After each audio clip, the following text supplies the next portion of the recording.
हरदेव जोशी राजकीय कन्या महाविद्यालय माहीपुर छात्रा बैठक को आयोजित कर रहा है।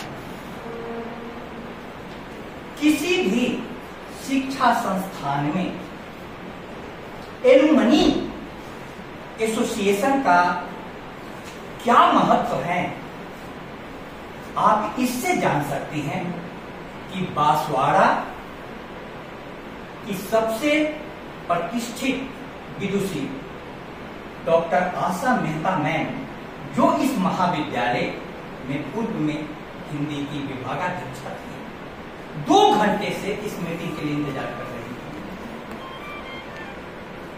और उसके बाद इस सभा में उपस्थित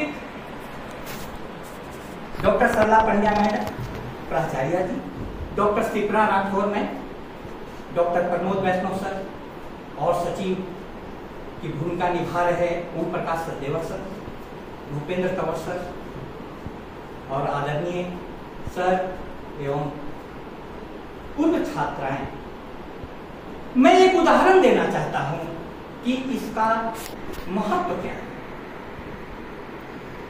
पटना विश्वविद्यालय अपना शताब्दी वर्ष मना रहा था 2017 में और प्रधानमंत्री नरेंद्र मोदी जी उसमें पार्टिसिपेट करते हैं।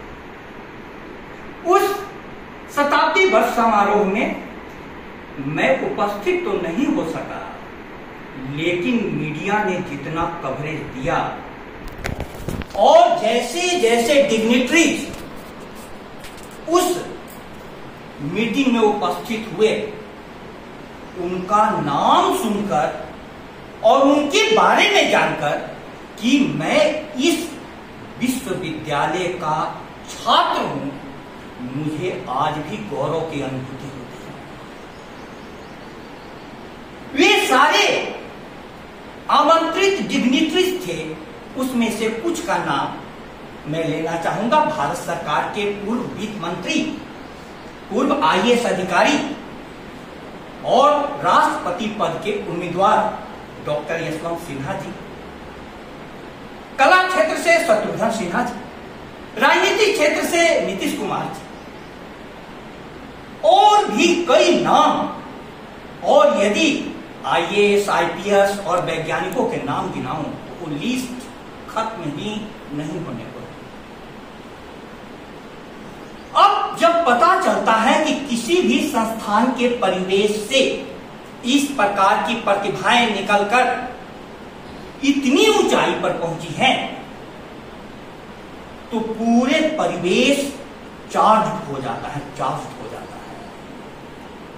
मैं देखता हूं कि किसी भी राजस्थान विश्वविद्यालय का परिसर हो या दिल्ली विश्वविद्यालय का परिसर हो, शिक्षा जगत या JNU का परिसर हो, आज यह संदेश जा रहा है कि वहां पर शैक्षिक गतिविधियां बहुत प्रभावी नहीं हो रही है, लेकिन इन सारे परिसरों से निकलने वाली प्रतिभाएं नित नई ऊंचाइयां ले रही है।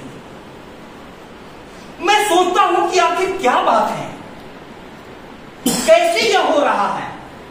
तो मुझे मालूम चला और मेरा भी अनुभव यह कहता है कि एक तरफ वरिष्ठ प्रोफेसर लोग विदेशों की यात्रा पर लेक्चर देने जाया करते थे हमारे, लेकिन जो हमारे सीनियर थे, जिन्होंने विश्वविद्यालय की परीक्षा में गोल्ड मेडल पाया था, यहां भी गोल्ड मेडलिस्ट हैं, इन लोगों के सहयोग से, सानिध्य से मुझे ऐसा वातावरण मिला कि उनकी कृपा से मैं आज इस जगह पर पहुंच गया, जबकि मेरा पूरा बैकग्राउंड खेल क्षेत्र का था।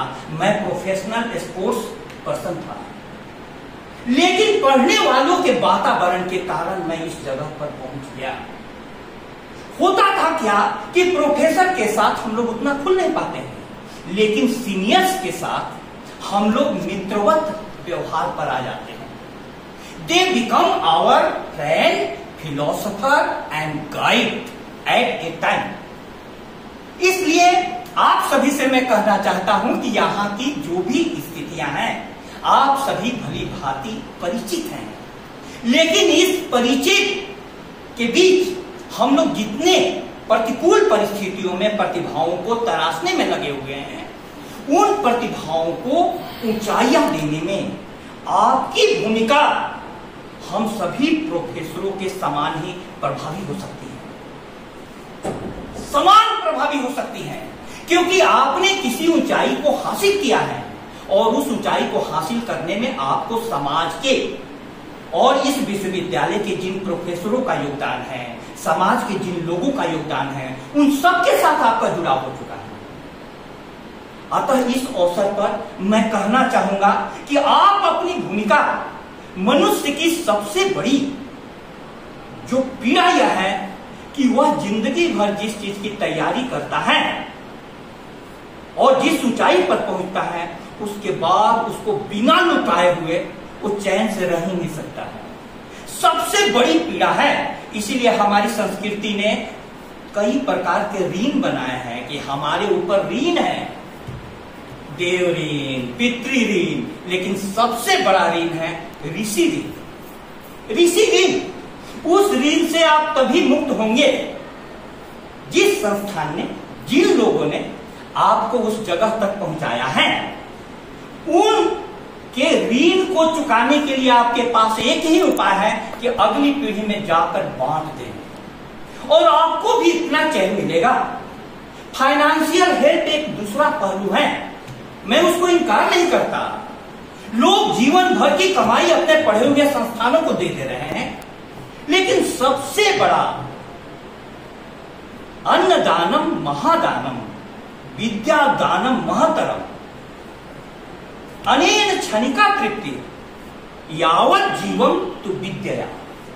अन्न का दान, धन का दान महनीय है, लेकिन विद्या दान से बड़ा दान कोई दान है ही नहीं, क्योंकि अन्न से तो क्षणिक तृप्ति होगी, विद्या दान से जीवन भर तृप्ति होगी। इसीलिए हम लोगों का मीट इस आधार पर नहीं तौला जाना चाहिए कि कितनी संख्या है, इस आधार पर तौला जाना चाहिए, इस आधार पर मूल्यांकन होना चाहिए कि इस मीट से कैसे विचार इस संस्था को प्रभावी बनाने के लिए, आगे की चुनौतियों का सामना करने के लिए हम लोगों ने दिए हैं। मैं एक छोटी सी कविता के साथ अपनी बात समाप्त करता हूं। आप कविता को ध्यान से अपने दिल में बैठने दें।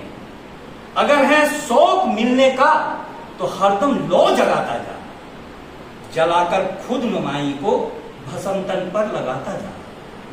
किसी भी लौ को जलाने के लिए अपने को मिटाना पड़ता है। पकड़कर इश्क का झाड़ू, सफाकर हिजरे दिल को, दुई की धूल को लेकर मुसल्ले पर उड़ाता जा। सब कुछ लुटाते जाओ, जो कुछ पास में मिला है। एक समय होता है कि हे परमात्मा, इसको लेने वाला कोई भेजो। और आप लोग यहां पर आकर के उन छात्राओं से जुड़ने की कोशिश करें। हम लोगों के महाविद्यालय की आप तपस्या देखेंगे तो आपको पता चलेगा कि हम लोगों की चेतना इतने कामों में भटका दी गई है, उसके बावजूद भी हमारी चेतना बार बार कहती है कि अगली पीढ़ी को हम लोग क्या दे करके जाने वाले हैं। और उस अगली पीढ़ी को देने की योजना बनाने में इस माही पूर्व छात्रा बैठक बहुत महत्वपूर्ण साबित होगी। बहुत बहुत धन्यवाद। Thank you sir. सर ने जो मेरी बात